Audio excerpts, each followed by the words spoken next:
এই কি অবস্থা সবার? চলে এসেছি আমার ফেভারিট শহর রাজশাহীতে।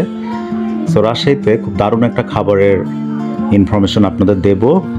দেখতে পাচ্ছেন রানা মিষ্টি ঘর। হ্যাঁ, এখানে মিষ্টি পাওয়া যায়, বাট একটু ডিফারেন্ট। মিষ্টিগুলো একেবারে গরম, টকবগে গরম দেখতে পাচ্ছেন এই যে কড়াইতে।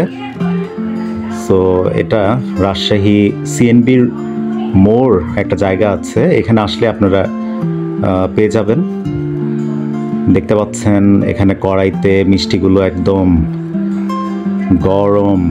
এখান থেকে মিষ্টিগুলোকে উঠানো হয় কড়াই থেকে এবং আপনি এসে এখানে গরম পুরি দিয়ে এই মিষ্টিগুলো কিন্তু খেতে পারবেন এবং খুবই সুস্বাদু, খুবই কিন্তু টেস্ট। এই যে এখানে দেখতে পাচ্ছেন আপনারা, এখানে মিষ্টিগুলো তুলে রাখা হয়েছে এরকম। এখানে মিষ্টিগুলো তৈরি হচ্ছে একদম গরম। সো আমি আসলে মিষ্টি অনেক খেয়েছি, তবে আজকে আমার এখানে এই গরম মিষ্টিগুলো খুব ভালো লেগেছে আমার। সো যদি কখনো আপনারা রাজশাহীতে আসেন, সো আপনারা টেস্ট করতে পারেন এই সিএনবির মোড়ে এখানে। Thank you.